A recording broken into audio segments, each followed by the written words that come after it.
बाबा हम तो सब राम ही राम करें, हमारी पुरानी परंपरा यही है। हम लोग रासलीला में अनुभव करते हैं, भगवान के मदमंगल सखा आदि आते हैं, सुबल श्रीराम तो सखा, तो वो भी कहते कन्हैया दादा राम राम, ठाकुर जी मदमंगल भैया राम राम। तो राम राम लेने की परंपरा हमारी भारतवर्ष की सनातन परंपरा है। राम नाम सत्य है, राम नाम की बड़ी महिमा है।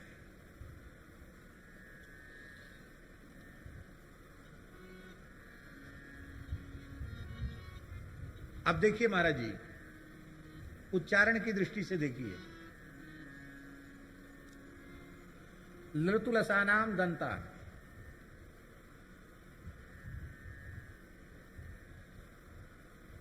गोविंद नाम कहें तो दंत की जरूरत है कि नहीं, शुद्ध उच्चारण के लिए।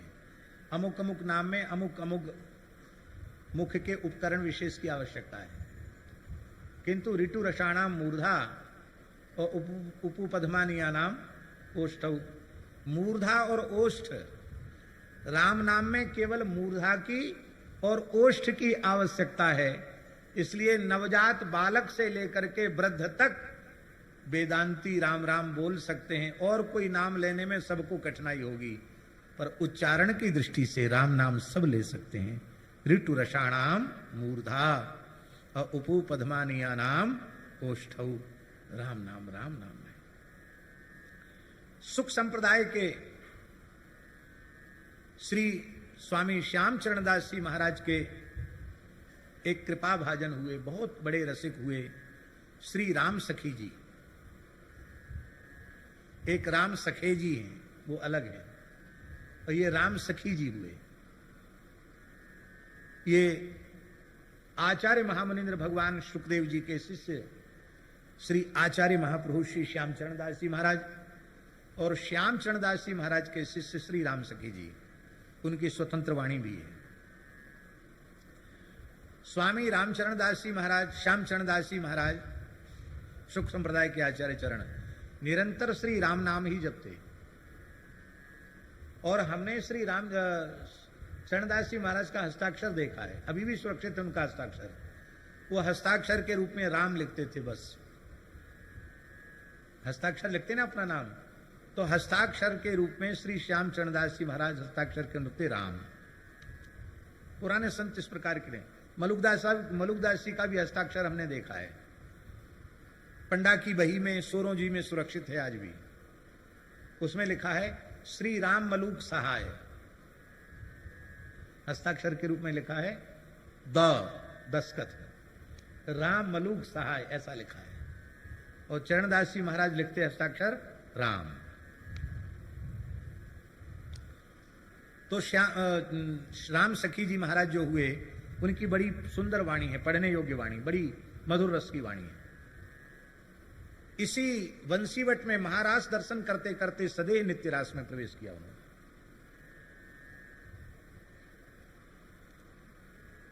तो उन्होंने अपनी वाणी में एक जगह कहा है, वृंदावन के रसिकों ने उस काल में उनसे पूछा कि आप निरंतर श्री राम नाम का जप करते हैं और नित्य निकुंज बिहारिणी बिहारी जी की उपासना करते हैं, तो आपका जप तो राम नाम का है और उपासना नित्य निकुंज बिहारिणी बिहारी जी की है, तो ये दोनों में फर्क क्यों है?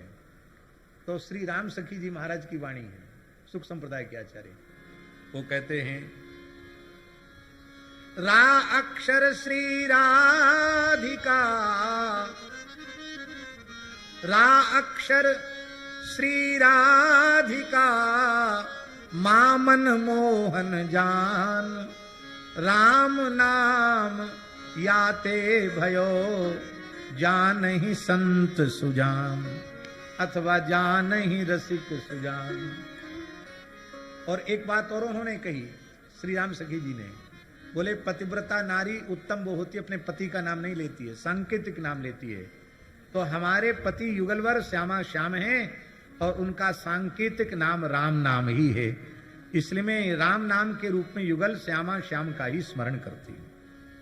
और हमारे वृंदावन की भक्तमाल जगत की विशिष्टतम विभूति, भक्तमाल जगत का भीष्म पितामह उन्हें कहें तो कोई अतिशयोक्ति नहीं, जिनके कृपा भाजन शिष्यों में परम साधु सेवी, परम सिद्ध संत पूज्यपाद श्री सुदामा दास जी महाराज, जिनके शिष्यों में भक्तमाली श्री मथुरा दास जी महाराज और जिनके शिष्यों में पूज्य गुरुदेव श्री भक्तमाली जी महाराज, जिनके शिष्यों में पूज्य भक्तमाली श्री मामा जी महाराज, ऐसे पूज्यपाद प्रातः स्मरणीय अनंत श्री समलंकृत भक्तमाल के स्वरूप पंडित प्रकांड पंडित श्री जगन्नाथ प्रसाद भक्तमाली जी महाराज। भक्तमाली जी का भी एक दोहा है। भक्तमाली जी का दोहा है, रामे राधा बसत हैं, ये पंडित जी का दुआ है। माँ में माधव जान, राम कहे दोनों मिले, राधा माधव आन। राम राम कहने में राधा माधव। तो भैया राम नाम ऐसा है कि राम राम जप के आपको जो चाहो सो मिल जाएगा। राम राम जपते जपते श्री नित्य प्रमोद वन विहारिणी बिहारी जी की कुंज में भी प्रवेश हो जाएगा। श्री अग्रस्वामी जी के जो आराध्य रसिक शेखर श्री युगलवर श्री सीताराम जी हैं, उनके नित्य रास में भी प्रवेश हो जाएगा। और आप चाहेंगे तो नित्य निकुंज बिहारी, निवृत्त निकुंज बिहारिणी बिहारी श्री बिहारिणी बिहारी जी महाराज, श्री राधा वल्लभ लाल जी महाराज, उनके नित्य निकुंज में भी श्री राम नाम के जप से और कीर्तन से प्रवेश हो जाए। आप कहेंगे प्रमाण, मीरा जी से बड़ा प्रमाण कौन होगा? मीरा जी ने अपनी वाणी में कम से कम 4 जगहों पर स्वीकार किया है गुरु मिले रैदास, और एक पद में तो स्पष्ट कहा है, पायो जी में तो राम रतन धन पायो, पायो जी में तो राम रतन धन पायो, वस्तु अमोलक दी मेरे सतगुरु, वस्तु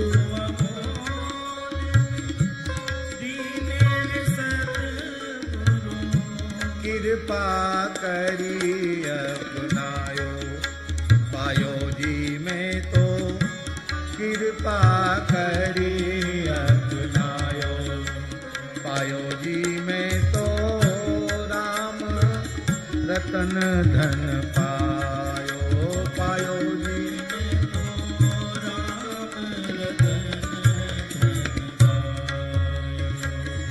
खर्चे न खूटे चोर नहीं लूटे, खर्चे न लूटे चोर नहीं लूटे, दिन दिन बढ़त सबायो, पायो जी मैंने राम दिन बढ़त सबायो, पायो जी मैंने राम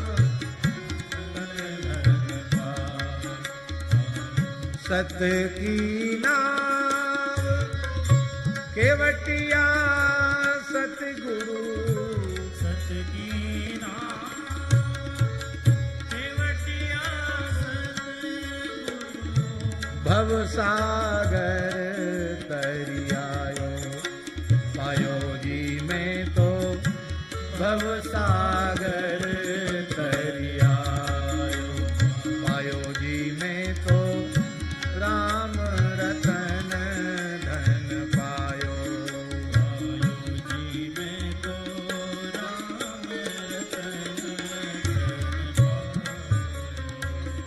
मीरा के प्रभु गिरिधर नागर, मीरा के प्रभु गिरिधर नागर, हरसी हरसी जस गायो, पायो जी में तो हरसी हरसी जस गायो, पायो जी में तो राम रतन धन पायो, पायो जी में तो राम रतन धन पायो।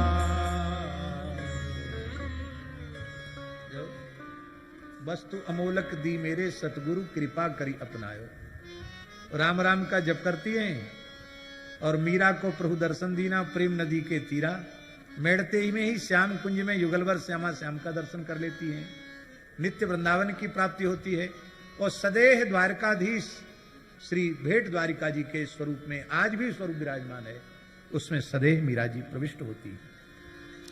तो भगवत स्वरूपों में एकता और भगवान नाम में एकता का दिव्य भाव मीरा जी के द्वारा प्रकट होता है।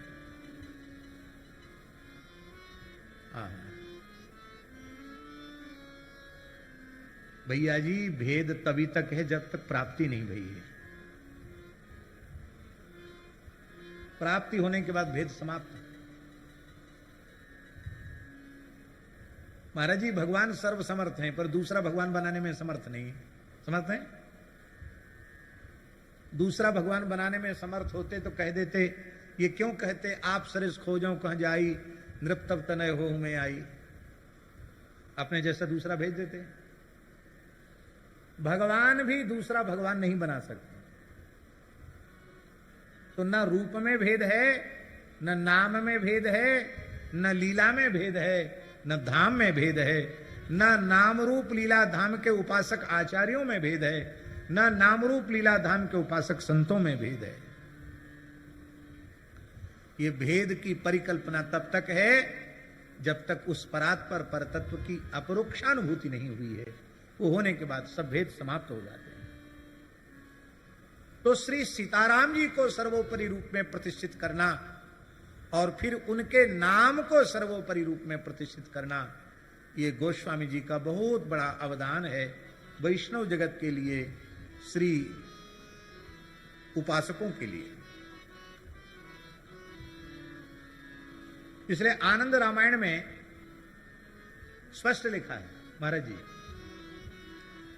कवित्वम अत्यशुद्धंच, कवित्वमत्यशुद्धंच, कवित्वम अति अशुद्धम च। ऐसा किसी का काव्य है जो अशुद्ध है, रस की दृष्टि से, छंद की दृष्टि से, अलंकार की दृष्टि से और व्याकरण आदि की दृष्टि से भी अशुद्ध है। आनंद रामायण में कह रहे महर्षि वाल्मीकि, कवित्वमत्य शुद्धंच राम नामांकितंच यत्। कवित्व अशुद्ध है, किंतु यदि उसमें भगवान नाम है तो तज्ञेयम अतिशुद्धंच, उस काव्य को शुद्ध नहीं अति शुद्ध मानना चाहिए।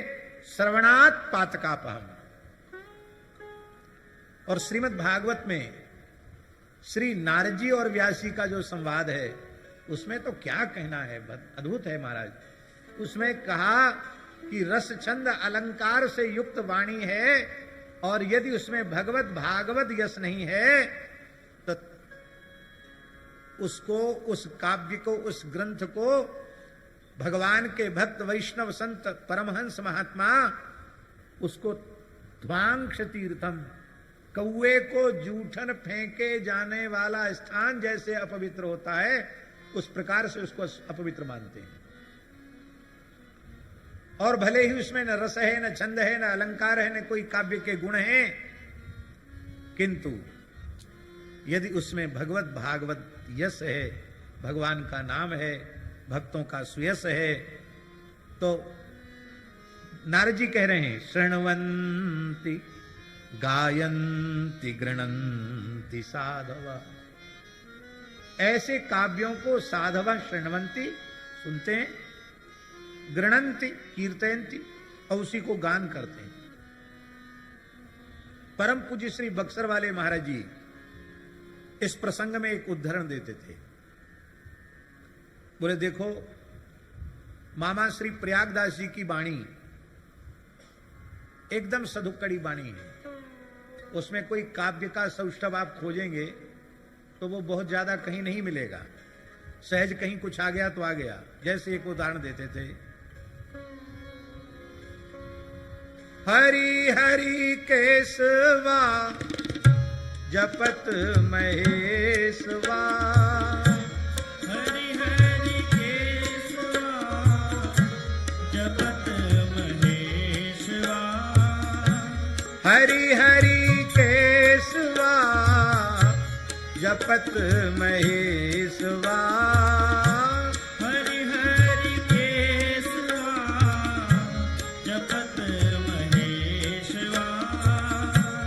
कटित कलेशवा भजनवा से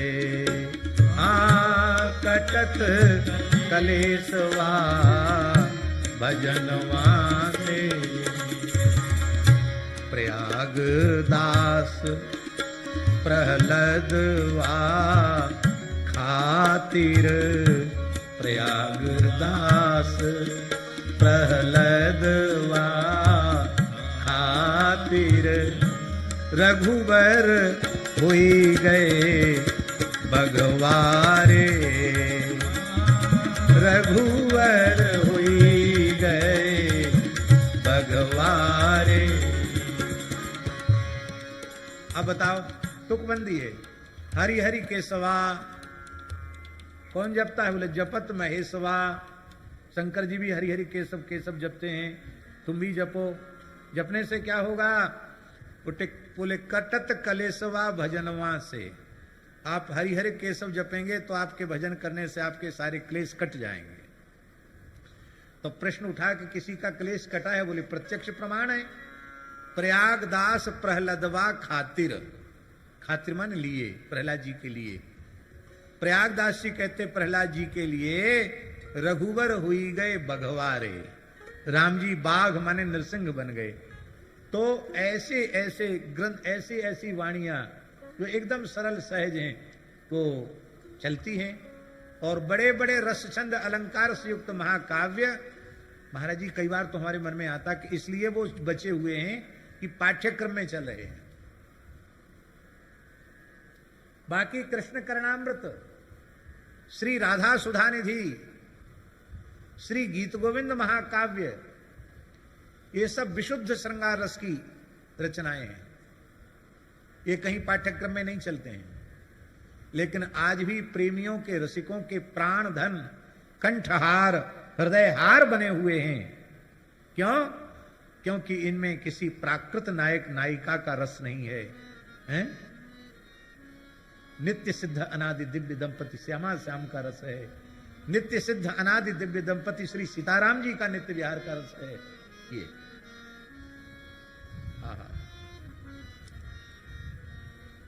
इसलिए श्री जयदेव महाप्रभु ने घोषणा की, साध्वी माध्वीक चिंता न भवति भवतः शर्करे कर्कसासी द्राक्षे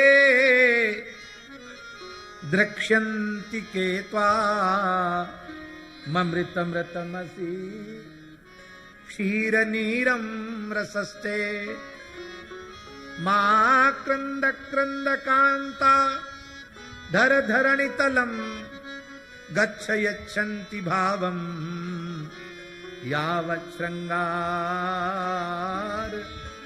सारस्वतमिह जयदेवस्य विश्वगवचांसि। वो घोषणा कर रहे हैं महाराज जी ग्रंथ के उपसंहार में, अरे माध्वीक माने मधु। अभी तक तू बहुत इठला रही थी शहद मधु कि बिना हमारे पंचामृत नहीं बन सकता, बिना हमारे औषधि का अनुपान नहीं हो सकता। हमारे बीड़ वाले वैद्य जी बैठे हैं, कहेंगे अमुक भस्म को, अमुक चूर्ण को शुद्ध शहद से चाट लो, कहेंगे ना। शहद का उपयोग है ना आयुर्वेद में कि नहीं, मधु का। तो जयदेव जी कह रहे हैं महाराज जी, अरे शहद अब तू चिंता मत कर, जब तक श्री राधा माधव का दिव्य मधुर रस यहां है तब तक तेरी और कोई देखने वाला नहीं है। तो शहद किनारे हुई तो शक्कर आई इचलाती हुई। बोले मेरे बिना तो कोई मिठाई बन ही नहीं सकती है। शुगर वालों से पूछो, भगवान की विशेष कृपा करुणा से जिन्हें शुगर हो गया उनसे पूछो। खूब मन करता है मिठाई खाने का, लेकिन प्राण कांपते हैं कि पता नहीं ज्यादा शुगर बढ़ गया तो क्या होगा। पर भैया नाम रूप लीला धाम से अधिक मीठा और क्या है। पर इसमें भवरोग का शमन होने वाला है, कोई शुगर बढ़ने वाला नहीं है। तो साध्वी माध्वी का चिंता न भवति भवता। हे मधु, आपको अब चिंता करने की आवश्यकता नहीं है, आपकी तरफ कोई देखने वाला नहीं। शर्करे कर कसासी, अरे शर्करा, तू इस राधा माधव के नित्य विहार के रस के आगे तू करकसा है। करकसा माने बालू है, बजरफुट जैसी है। दाख आई, बोले मैं तो बहुत मीठी हूं। बोले द्राक्षे दृक्षंति के त्वाम, अरे दाख, अब तेरी ओर भी कोई देखने वाला नहीं है। संसार के सारे मधुर पदार्थों को जब नकार दिया तो स्वर्ग से अमृत आया। बोले हम तो सबसे बड़े हैं। तो बोले अरे तू हट सामने से। क्यों? अमृतम मृतम असी, इस युगल के नित्य विहार रस के आगे अमृत तू मर चुका है।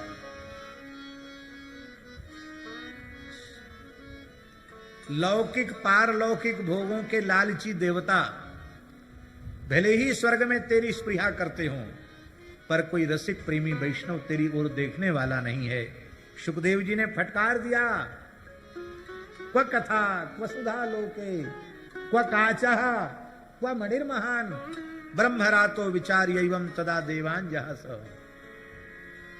तो अरे अमृत, तू इस दिव्य मधुर युगल का जो नित्य विहार का रसामृत है, इसके आगे तू मर चुका है।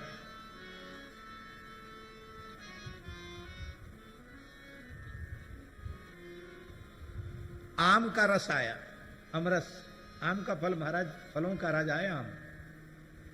और क्या कहें महाराज, इतना मीठा होता है आम। हमारे कहाँ गए जगदीश बाबू जी? बैठे हैं। शुगर है, लेकिन आम देखते ही शुगर की विस्मृति हो जाती। कहते हैं बोल महाराज जी कितना जिएंगे, 86 साल तो चल रहा है, एक आध गोली और खा लेंगे, लेकिन ऋतु में आम खाने से वंचित रह जाएं, ये सहन नहीं। एक डॉक्टर बोला आप आम खाने से इतना आपका मन करता है तो एक बढ़िया मीठा आम हो, उसकी एक फांक ले लिया करो। एक फांक जानते ना, उसको 4 टुकड़े करके 4 तरह से अमनिया करके एक फांक ले लिया करो आम की। वहां भी लोग अपनी बुद्धि लगा देते हैं। उनका एक फांक ले लो, चाहे एक गिलास अमरस ले लो, बराबर है। तो एक फांक आम की जगह पर एक गिलास अमरस ले लिया। अब शुगर तो बढ़ना था ही। डॉक्टर ने कहा तुमने क्या खाया? बोले आपने कहा था कि एक फांक ले लेना, तो हमने सोचा एक फांक ले लो चाहे एक गिलास ले लो, बराबर है। अरे भले आदमी, इससे अच्छा तो एक आम चूस लेते तो उतना नुकसान नहीं करता। दूध भी, फिर ऊपर से शक्कर भी, और फिर वो भी भर के एक गिलास। तो कहते अरे अमरस, अब तू इस रस के आगे करुण क्रंदन कर रहा है। तू इस रस के आगे करुण क्रंदन कर रहा है, रो रहा है। इस युगल के नित्य रस के नाम के रस के आगे तुझे कोई पूछने वाला नहीं है। और कांताधर धरणि तलम गच्छ, विषयी पुरुष आए, भोगी लोलुप अजितेंद्रिय, वे बोले अमृत कहीं नहीं है, कामनी के अधर में अमृत है। बोले चले जाओ जहन्नुम में, चले जाओ पाताल में। यदि कामनी के अधर में अमृत है तो तुम अमर क्यों नहीं हो गए? समय से पहले बूढ़े कैसे हो गए? भले ऊपर से काला काला रंग पोत करके बुढ़ापे को धोखा देते हैं, पर बुढ़ापा धोखा नहीं देता किसी को। बूढ़ा भी होना पड़ेगा, मरना भी पड़ेगा। कब तक?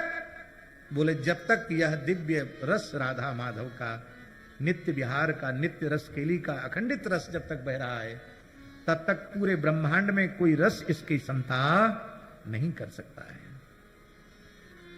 यह है राम नाम का रस, लीला का रस, धाम का रस, रूप का रस। इसलिए आनंद रामायण में लिखा है, कवित्वम अत्यशुद्धंच राम नामांकितंच यत् तजगेयम अतिशुद्धंच श्रवणात् पातकापहम। श्रवण मात्र से संपूर्ण पातकों को नष्ट कर देने वाला है। इसलिए महाराज जी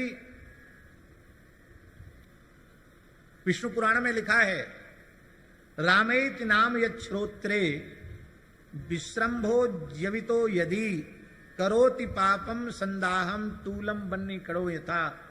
कहते जैसे एक चिंगारी जो है, चिंगारी का एक कण रुई के पर्वत को जलाकर भस्म कर सकता है, ठीक इसी प्रकार से राम नाम, मलुकदास जी की साखी है, राम नाम एक रति पाप के कोटि पहाड़, ऐसी महिमा नाम की जारी करे सब छार। महाराज जी हमारे ग्रंथों में यहां तक लिखा है कि पातकी मनुष्य में पाप करने की उतनी सामर्थ्य नहीं है भगवान नाम में जितनी पाप के नाश की सामर्थ्य है। तावत कर्तुम न शक्नोति पातकम पातकी जन। पापी मनुष्य उतना पाप नहीं कर सकता भगवान नाम में जितनी पाप के नाश की सामर्थ्य है।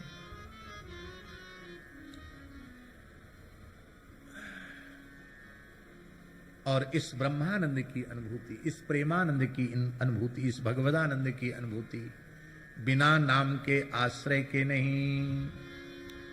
ब्रह्म सुखहि अनुभवहि अनुपा, ब्रह्म सुखहि अनुभवहि अनुपा, अकत अनामय नाम न रूपा, अकत अनामय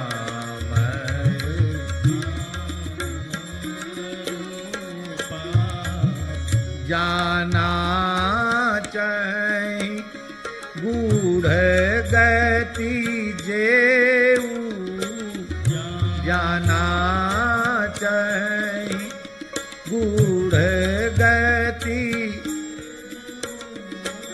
नाम जी है जपि जानई तेऊ नाम जी है जपि जानई तेऊ। उस ब्रह्मानंद की अपरोक्षानुभूति का प्रकार भी श्री राम नाम का आश्रय ही है। उसके बिना प्रस्थानत्रयी के चाहे जितने पारायण कर लो, गीता उपनिषद ब्रह्मसूत्र कंठस्थ कर लो, विविध भाष्यों के व्याख्यान की सामर्थ्य प्राप्त कर लो, यदि श्री राम नाम का आश्रय नहीं लिया तो वो केवल वाग विलास मात्र बन करके रह जाएगा। ब्रह्मानंद की अनुभूति तो बिना राम नाम के आश्रय के न आज तक किसी को हुई है, न हो सकती है और न होगी।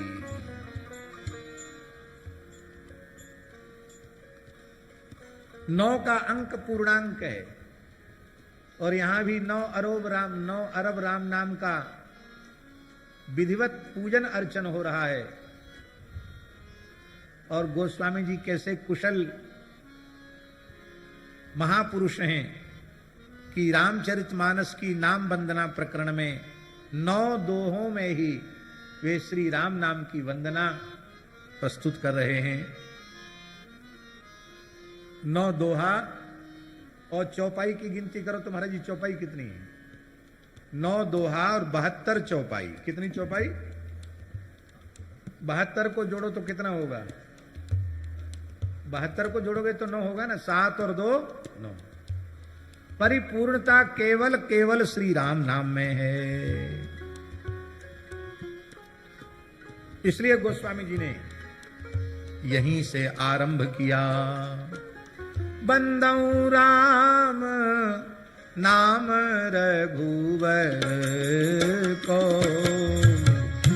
बंदौ राम नाम रघुवर को, हेतु कृशानु भानु हिम कर को,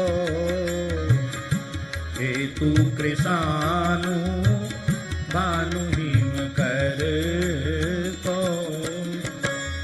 विधि हरिहर में वेद प्राण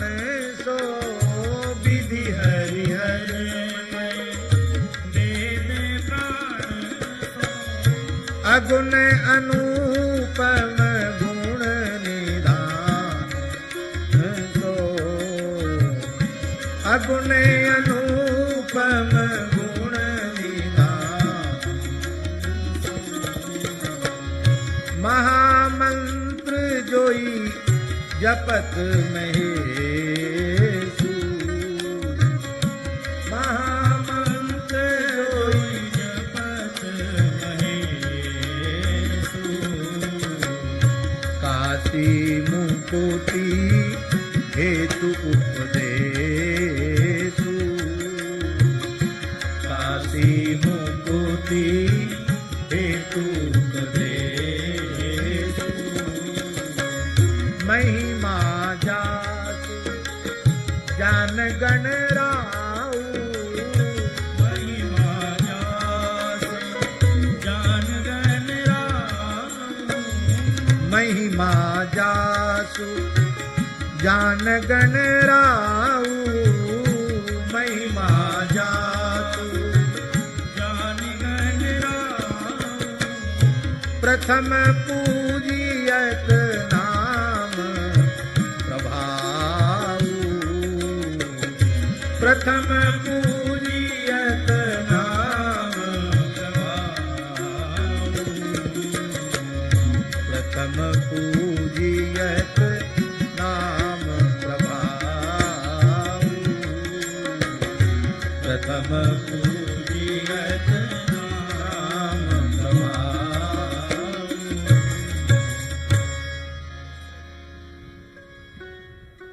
मैं रघुवर के श्री राम नाम की वंदना करता हूं। इसका मतलब है रघुवर का जो नाम है वही श्री राम नाम है। इसका मतलब है कि रघुवर राम और निर्गुण राम ये दो नहीं है, एक ही है। मैं रघुवर के श्री राम नाम की वंदना करता हूं, जो कैसा है हेतु कृषानु भानु हिम कर को, जो अग्नि सूर्य और चंद्रमा इनका भी मूल कारण है। माने अग्नि सूर्य और चंद्रमा का भी मूल बीज है ये, इसी से ये प्रकट होते हैं। सत रज तम इन तीनों गुणों से रहित है। हेतु कृषानु भानु हिम कर को, विधि हरिहरमय, ये विधि हरिहरमय है। श्री राम नाम ही विधि है, ब्रह्मा है। सृष्टि का उत्पादक भी यही है, सृष्टि का पालक भी यही है, और सृष्टि का संहारक भी यही है। विधि हरिहरमय, ब्रह्मा जी सृजन करते हैं, विष्णु भगवान पालन करते हैं, भगवान शिव संहार करते हैं। और वेद प्राण सो, वेद का तो प्राण है। महाराज जी वेद का प्राण कैसे, ये बड़ी विचित्र बात है। महारामायण का एक बड़ा सुंदर भाव है। भगवती जगदम्बा पार्वती जी ने भगवान शिव से पूछा कि वेदादि शास्त्रों में प्रणव की बड़ी महिमा का वर्णन है। श्री सीताराम जी महाराज की जय। हम जिनकी चर्चा आरंभ में कर रहे थे, अद्भुत वक्ता हमारे श्री रामानंद संप्रदाय का गौरव, जिनका वक्तव्य हम प्रायः कहीं भी हो बड़े भाव से, बड़े सावधानी से सुनते हैं, और जो मुंह देखी नहीं कहते हैं, स्पष्ट वक्ता हैं, सुस्पष्ट वक्ता हैं, ऐसे हमारे परम पूज्य महान श्री मिथिलेश नंदनी शरण जी महाराज विराज।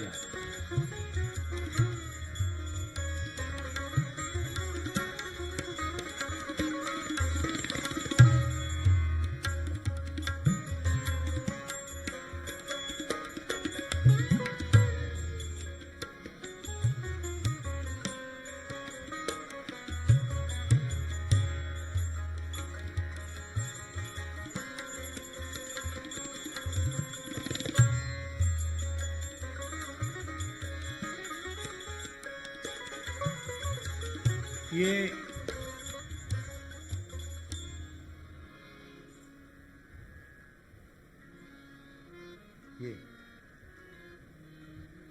जय जय श्री सीताराम। महाराज जी, हम लोगों का सौभाग्य है कि पूज्य महाराज जी जैसे नामनिष्ठ, हमारे अपने विश्वास के अनुसार तो ये उस कोटि के महापुरुष हैं जिनके रोम रोम से नाम प्रकट होता है। ऐसे जीवन मुक्त हम अपने सरल विश्वास के अनुसार जिन्हें भगवत प्राप्त संत मानते हैं, ऐसे पूज्य श्री सदगुरुदेव भट्टी बाबा सरकार का, जिनकी प्रेरणा से इतने प्रेमियों ने नाम लिखा है, 9 अरब राम नाम विराजमान है, जो साधुता, सहजता, सरलता और दैन्य की साक्षात प्रतिमूर्ति है। इनका दर्शन करते हमें अपने पूज्य गुरुदेव भक्तमाली जी का स्मरण हुआ था, बिल्कुल वैसे ही। ऐसे पूज्य बाबा, यही तो हम लोगों का सौभाग्य भैया। जब तक संत विराजमान है तब तक उनकी महिमा को समझ लो, नहीं बाद में रोना पड़ेगा, बाद में लोग कहेंगे ऐसे थे ऐसे थे ऐसे थे ऐसे थे। अब पछताए होत का जब चिड़िया चुग गई खेत।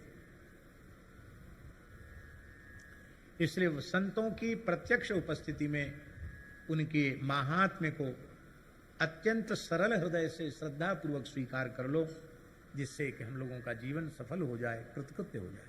तो हम जो चर्चा कर रहे थे उसको हम जल्दी पूरा करेंगे, क्योंकि पूज्य गोरीलाल कुंज वाले महाराज जी का भी आशीर्वाद होना है और पूज्य श्री मिथिलेश नंदिनी शरण जी महाराज का भी मंगलमय आशीर्वाद हम सब लोगों को प्राप्त होगा।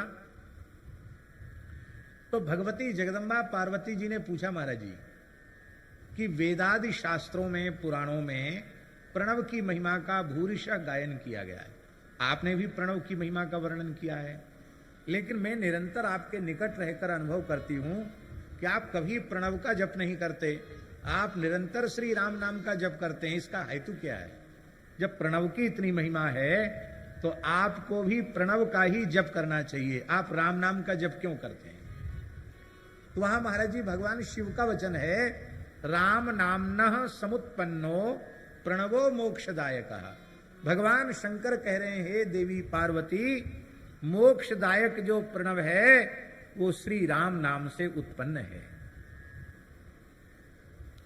प्रणव सर्व वेदेषु शब्दखे पौरुषम नृषु। संपूर्ण वेदों में भगवान ने प्रणव को अपना स्वरूप कहा। इसका मतलब है कि संपूर्ण वेदों का एकाक्षरी स्वरूप है ओम। वहीं से वेदों का माने वेद उसी में प्रतिष्ठित हैं और वह प्रणव श्री राम नाम में प्रतिष्ठित है। इसलिए विधि हरिहर में वेद प्राण सो, वेद का प्राण प्रणव और प्रणव का भी प्राण श्री राम नाम है। देहाती भाषा में कहें, सरल भाषा में कहें तो प्रणव बेटा है, राम नाम बाप है। बोलो भक्तवत्सल भगवान की जय। यद्यपि भगवान नाम की दृष्टि से कोई भेद नहीं है, पर जन्य जनक संबंध माना जाएगा कि नहीं?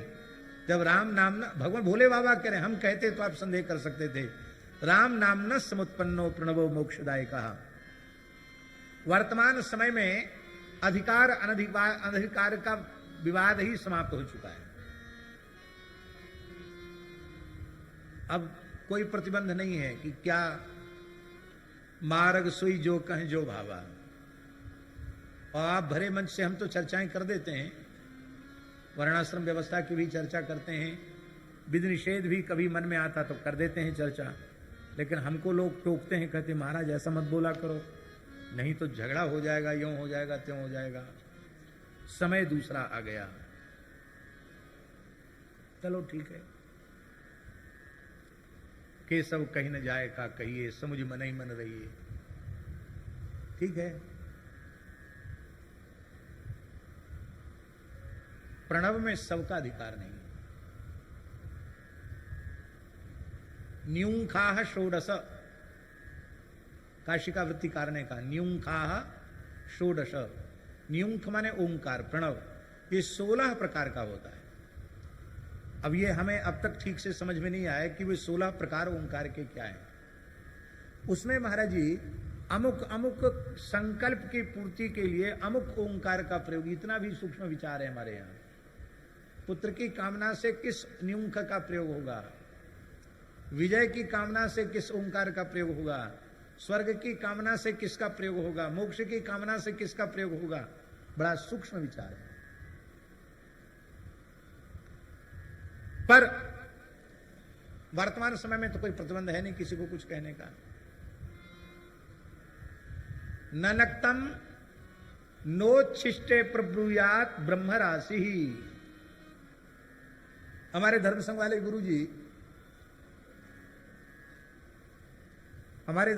गुरुजी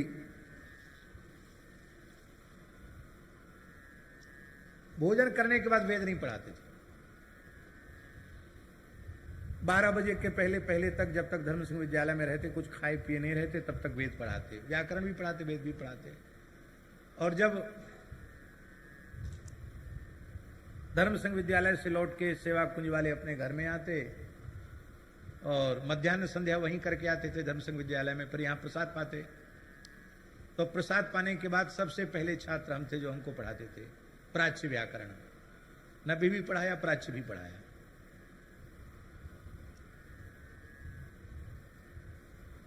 और हमको वेद पढ़ना था, तो फिर यहां आकर भी देर कर दे, बोले नहीं, प्रसाद पालेंगे, भोजन कर लेंगे तो वेद नहीं पढ़ाएंगे, खाकर के वेद नहीं पढ़ाएंगे।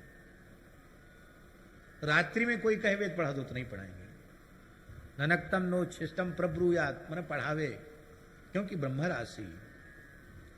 इसीलिए मंत्रोपदेश में भी प्राचीन परंपरा का नियम यह रहा है कि गृहीता भी कुछ नहीं ग्रहण करता था और मंत्रोपदेष्टा भी जब तक मंत्रोपदेश करता तब तक कुछ नहीं लेता। ये प्राचीन परंपरा रही है। पर भैया श्री राम नाम में उपनीत हो, अनुपनीत हो, ब्राह्मण हो, चांडाल हो, स्त्री हो, अंत्यज हो, पतित हो, म्लेच्छ हो, कोई क्यों ना, कैसा भी क्यों ना हो, अरे महाराज जी कहां तक कहें, कहत मुनीस महेश महात्म उल्टे सूधे नाम को, कली नाम काम तरु राम को।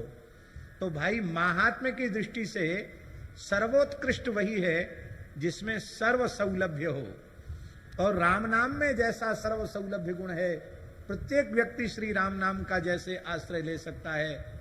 नास्य विधि रीति, जप ही उच्चारण ही इसकी एकमात्र विधि है, और कोई विधि का आग्रह नहीं। इसलिए विधि निषेध क्या है महाराज जी, बहुत विस्तृत प्रकरण है विधि निषेध का। लेकिन गोस्वामी जी जैसी परिभाषा आज तक भक्ति काल में, भक्ति साहित्य में ऐसी कोई परिभाषा आज तक किसी ने प्रस्तुत ही नहीं की।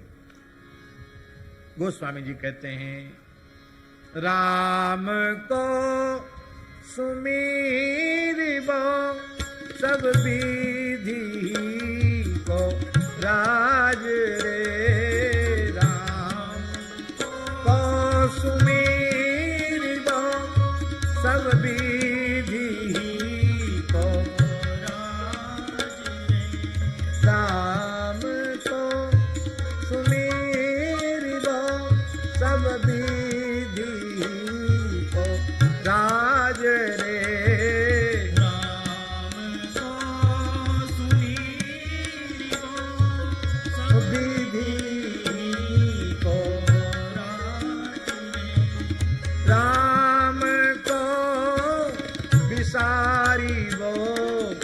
निषेध सिर ताज रे,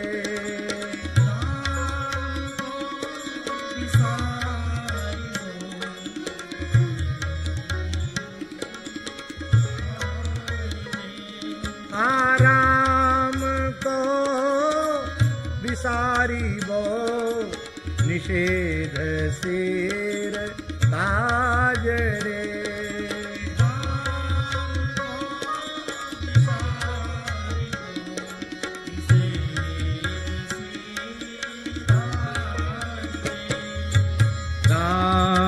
सुमिर राम सुमिर यही तेरो काज रे, राम सुमिर राम सुमिर यही तेरो काज रे।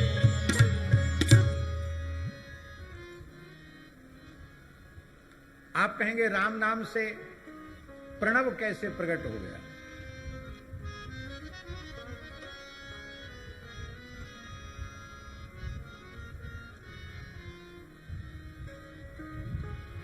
राम से ओम की उत्पत्ति, ये भी एक बहुत प्रसिद्ध है। राम को प्रसोदरादि गण में मान लेते हैं, और महर्षि पाणिनि का सूत्र है प्रसोदरादीन यथोपदिष्टम। इससे हंस का सिंह हो जाता है, वर्ण व्यत्यास हो जाता है। तो वर्ण व्यत्यास जब करेंगे तो रा, आ और मा ये विच्छेद हुआ, और वर्ण व्यत्यास करेंगे तो मां होगा मां, रा, आ और मां। अब आकार का पूर्व प्रयोग करेंगे तो बनेगा आ, वर्ण व्यत्यास करने पर आ, रा और मां। अब आ और रा और मां ये 3 अक्षर हो गए। अब रकार जो है हसीच, हस प्रत्याहार में आ जाएगा ना, तो हसीचा से उतो हो जाएगा। तो आ, रा और मां था ना, तो हसीचा सूत्र से रकार को ऊ हो जाएगा। तो आ, ऊ और मां संधि कर दोगे तो क्या बनेगा ओम। इस प्रकार से राम नाम से ओम की निष्पत्ति है। तो राम नाम न समुत्पन्न प्रणवो मोक्षदायक, मोक्षदायक प्रणव श्री राम नाम से उत्पन्न है। विधि हरिहर में वेद प्राण सो, अगुण अनुपम गुण निधान सो। आहा, गुणों का भंडार है और ये महामंत्र है। इससे बड़ा मंत्र और कोई दूसरा है ही नहीं। महामंत्र जोई जपत महेशु,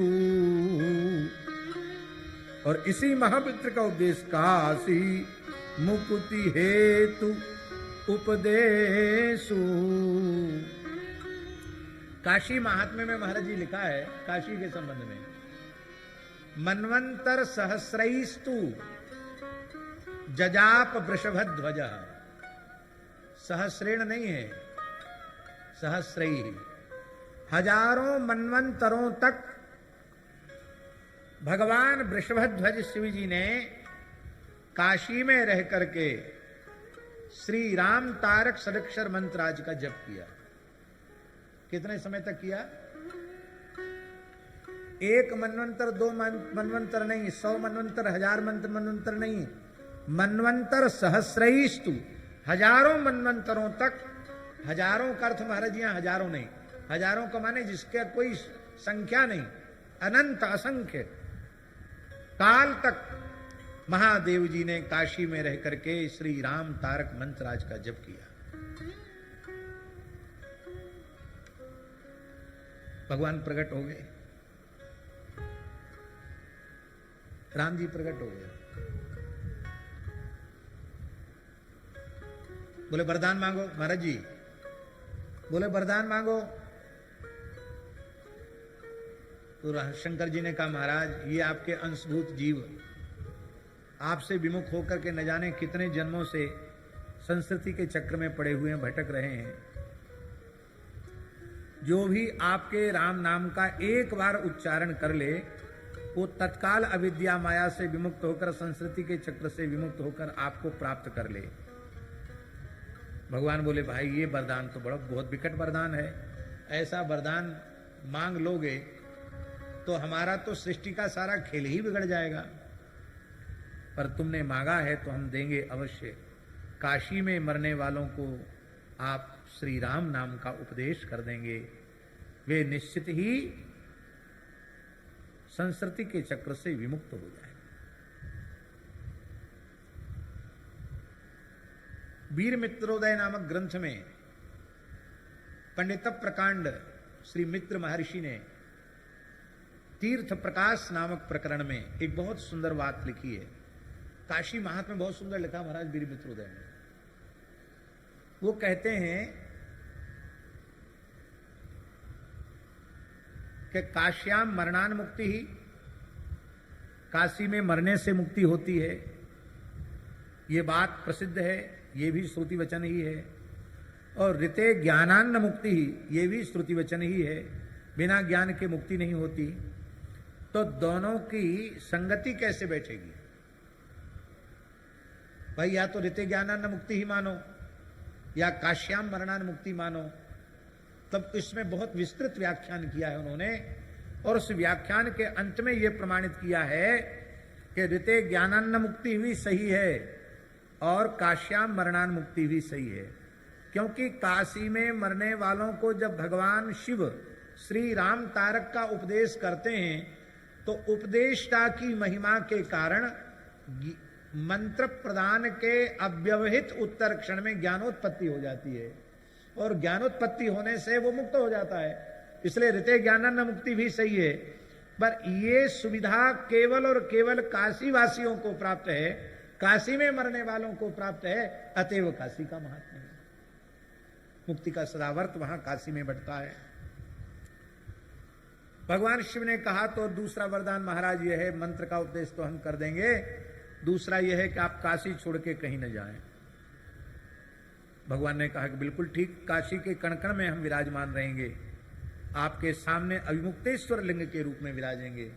भगवान ने कहा मैं काशी को छोड़ूंगा नहीं, काशी अविमुक्त क्षेत्र हो गया।